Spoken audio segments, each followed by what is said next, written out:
Ito, yan, Quirino no? Grandstand. Sus Maria Josep. Tingnan Opo. nyo. Nakikita nyo ba? Umaga pa lang. Oo. Pakita nga natin. Ayan, nakikita sa Facebook ito. Ayan, no? Live din po tayo, attorney, ha, sa YouTube para sa mga Yes, kababayan natin live gusto po nila tayo. makita. Oh. Ayan, oh, grabe, oh. Ayan, Facebook at YouTube. May mahigit 1 milyon na yan, ah. Ay, Tsaka- kailangan pala. Ang plano ko sana, alas 2 ako pupunta na. Ngayon, pupunta na ako. Naku, traffic. Oo. Matindi ang traffic. Tsaka holiday naman din. Ay, holiday. Oh, grabe, oh. Tingnan mo Suspendido ang naman klase diyan sa Yan. sa Manila. Yan ang Dahil nagpapakita na talagang sinusuportahan ang panawagan ni Presidente Marcos Jr. Kaya kayo mga nasa Kongreso, tumigil na kayo. Pag hindi kayo tumigil, tandaan nyo sasabihin ko, if you proceed, continue with that ito baseless impeachment, maniwala kayo, magkakaroon tayo ng political upheaval dito sa ating bansa. Davao ito, attorney. Ayan, sa Davao naman yan. Sa Davao ito. Dami din. Na mga supporters, no? Ni VP Sara, nagsasama-sama na eh. Yung mga Pilipino, bukod sa INC o Iglesia ni Cristo, nagsama-sama na yung mga Pilipino din na nagkakaisa sila sa panawagan nga na wag na itong ituloy, itong very divisive na nga itong impeachment laban kay VP Sara. Kaya sana makinig kayo kay Presidente Marcos Jr. at sa taong bayan. Pag hindi, maniwala kayo, pupulutin kayo sa May balita ka, attorney. sa kangkungan ng kasaysayan. Sabi mo nga, support ito ng sa panawagan ni Pangulong Bongbong Marcos. Posible bang darating siya dyan? Magsasalita? Kausap ko siya ng isang gabi, wala siyang binanggit na narating. Baka naman, hindi naman kailangan din. Hindi naman kailangan. Oo. Saka unang-una, ito yung panawagan ni Presidente Marcos Jr. Sinusuportahan lang ng partido kinabibilangan ni Presidente Duterte, ang PDP Laban, nag-issue ng statement. O kaya kasama dyan sa grupong yan, nandiyan yung mga PDP Laban, nandiyan ang KOJC, nandiyan yung mga obispo, mga kapatiran, kung sino-sino. O mamaya, nandiyan kami ni Jane. Oo. Mabanggit ko lang, attorney, kaugnay pa rin dito kasi nga may pahayag din ng ating butihing pastor, Pastor Apollo C. Kibuloy. Panalangin at pagkakaisa naman ang panawagan niya at ng Kingdom of Jesus Christ para sa naturang peace rally ng Iglesia ni Cristo. Bahagi ng panawagan ng KOJC na mamulat ang bayan sa pagluklok ng mga matuwid na lider na magdadala po ng pag-unlad, kapayapaan at katatagan sa bansa, lalo na sa panahon na matitinding hamon at krisis. Ayan. Anong masasabi? Saka alam mo, Jane, tama yung sinasabi ni Pastor. Itong Iglesia ni Cristo, tinitingnan ko yung mga galaw nito mula pa nung ito tinatag. Hindi ito basta pumapasok nang hindi tinitingnan ang pulso ng bayan at hindi tinitingnan ang validity ng issue.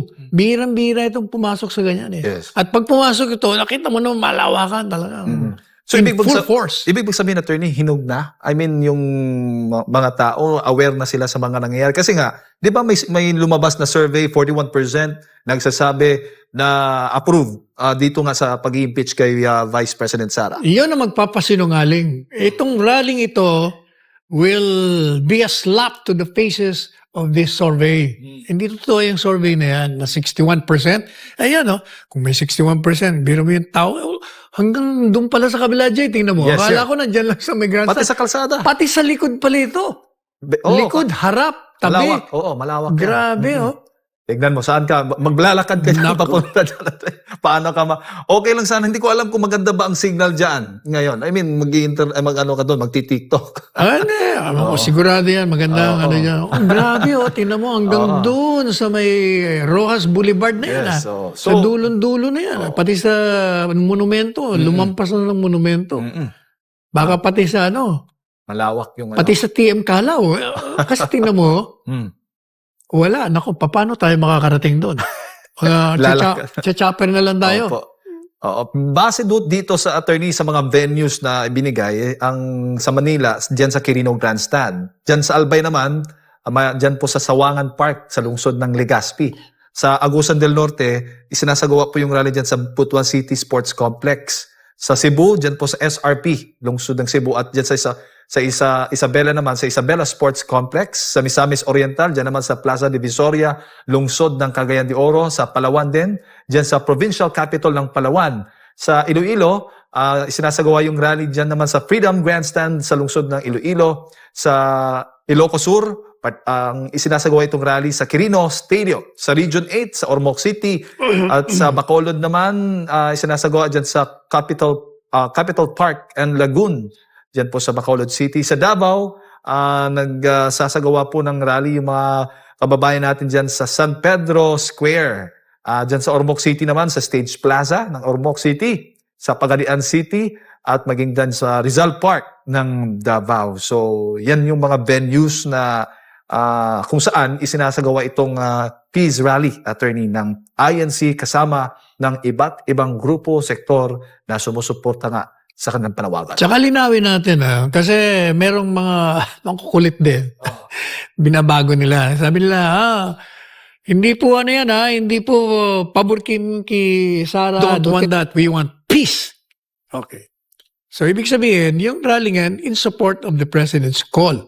But, effectively, you're supporting Inday Sara. Kasi, kung hindi mo sinusuportahan yung panawagan ni Presidente Duterte, kung kontra ka, kontra ka rin sa, kontra ka rin sa Sara, gusto mong i-impeach.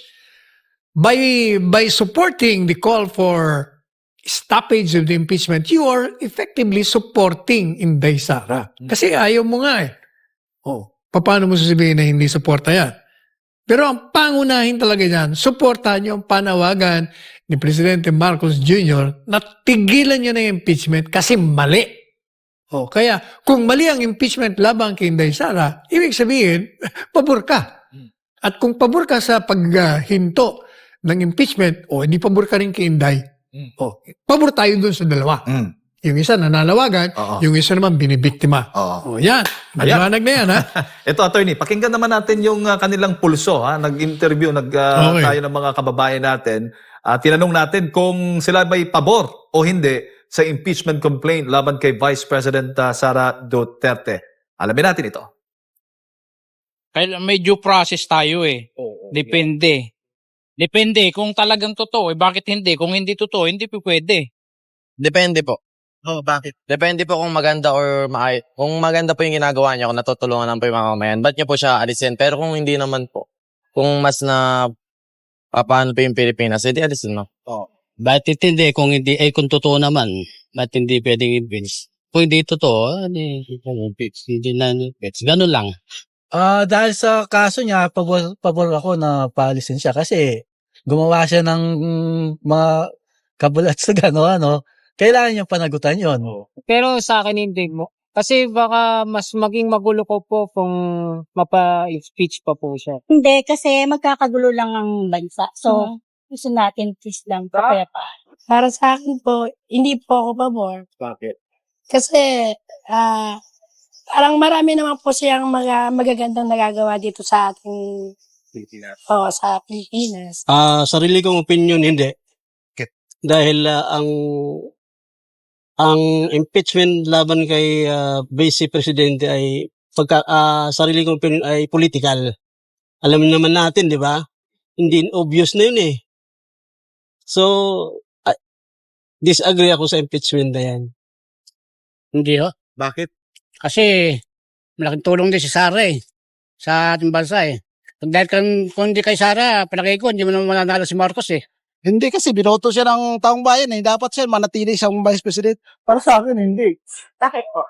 Wala naman, bakit i-impeach kung wala namang ginagawang kasalanan? Wala namang ginagawang anomalya sa yung para sa akin, paninira lang yung inaan sa kanya. I don't think na dapat siyang ma-impeach kasi pero I think it's via court naman. So I think ilalaban naman nila. So but for me, I don't know. Kasi isa rin ako sa voters na Kahit siya naman ako pumanig, wala rin naman akong mapapala sa kanila. Wala may mga sarili mundo sila. Kaya tayo, kumilos na lang para tayo mabuhay ng sarili natin. Hindi tayo pwedeng umasa sa gobyerno. Dapat nagtutulungan sila di ba? Ano nga nangyari? Hindi natin maintindihan kung ano mangyayari rin sa kanila, di ba? Sila nakaupo